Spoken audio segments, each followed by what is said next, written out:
بسم اللہ الرحمن الرحیم۔ السلام علیکم ویئرز۔ قرطبی نے اپنی اسناد متصل کے ساتھ حضرت جابر بن عبداللہ رضی اللہ تعالی عنہ سے روایت کیا ہے کہ ایک شخص رسول کریم صلی اللہ علیہ وآلہ وسلم کی خدمت میں حاضر ہوا اور شکایت کی کہ میرے باپ نے میرا مال لے لیا ہے۔ آپ صلی اللہ علیہ وآلہ وسلم نے فرمایا کہ اپنے والد کو بلا کر لاؤ۔ جب وہ شخص اپنے والد کو بلانے گیا تو اسی وقت حضرت جبرائیل امین علیہ السلام تشریف لائے اور رسول کریم صلی اللہ علیہ وآلہ وسلم سے کہا کہ جب اس کا باپ آ جائے تو اس سے پوچھئے کہ وہ کلمات کیا ہیں جو اس نے دل میں کہے ہیں، خود اس کے کانوں نے بھی ان کو نہیں سنا۔ جب یہ شخص اپنے والد کو لے کر پہنچا تو آپ صلی اللہ علیہ وآلہ وسلم نے اس کے والد سے کہا کہ کیا بات ہے، آپ کا بیٹا آپ کی شکایت کرتا ہے، کیا آپ چاہتے ہیں کہ اس کا مال چھین لیں؟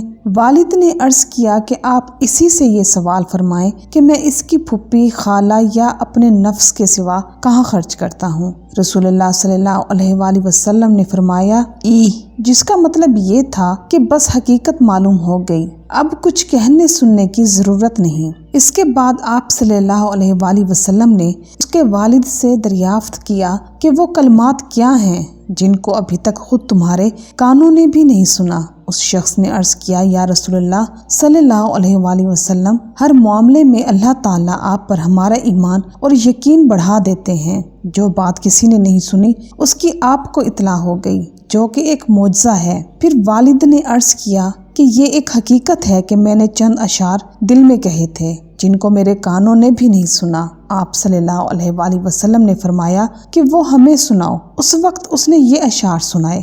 ویورز، ان اشعار کا ترجمہ کچھ یوں ہے: میں نے تجھے بچپن میں غذا دی اور جوان ہونے کے بعد بھی تمہاری ذمہ داری اٹھائی۔ تمہارا سب کھانا پینا میری ہی کمائی سے تھا۔ جب کبھی تمہیں کوئی بیماری پیش آ گئی تو میں نے تمام رات تمہاری بیماری کے سبب بیداری اور بے قراری میں گزاری۔ گویا کہ تمہاری بیماری مجھے ہی لگی ہے، تمہیں نہیں، جس کی وجہ سے میں تمام شب روتا رہا۔ میرا دل تمہاری ہلاکت سے ڈرتا رہا، حالانکہ میں جانتا تھا کہ موت کا ایک دن مقرر ہے، پہلے پیچھے نہیں ہو سکتی۔ پھر جب تم اس عمر اور اس حد تک پہنچ گئے جس کی میں تمنا کرتا تھا تو تم نے میرا بدلہ سختی اور سخت کلامی بنا دیا، گویا کہ تم ہی مجھ پر احسان و انعام کر رہے ہو۔ کاش اگر تم سے میرے باپ ہونے کا حق ادا نہیں ہو سکتا تو کم از کم ایسا ہی کر لیتے جیسا کہ ایک شریف پڑوسی کیا کرتا ہے، تو کم از کم مجھے پڑوسی کا حق تو دیا ہوتا اور خود میرے ہی مال میں میرے حق میں بخل سے کام نہ لیا ہوتا۔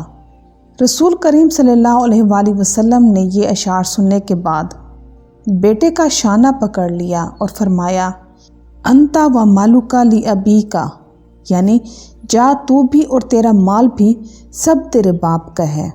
تو ویورز، اس واقعے سے یہ بات ثابت ہوتی ہے کہ اولاد نہ صرف اپنے مال جائیداد بلکہ اپنی اولاد سمیت اپنے والدین کی ملکیت ہے، اس لیے ان سے اپنے مال، اولاد یا جائیداد کے بارے میں سوال کرنے کا سوال ہی پیدا نہیں ہوتا۔ تو ویورز، دعا ہے کہ اللہ تعالی ہم سب کو اپنے والدین کی فرما برداری کرنے کی توفیق عطا فرمائے، آمین۔ تو ویورز، امید کرتی ہوں کہ آپ کو میری آج کی یہ ویڈیو ضرور پسند آئی ہوگی، تو میری ویڈیوز کو لائک کرنا اور میرے چینل کو سبسکرائب کرنا مت بھولیے گا۔ چلتی ہوں، ملتے ہیں انشاءاللہ نیکسٹ ویڈیو میں۔ اللہ حافظ۔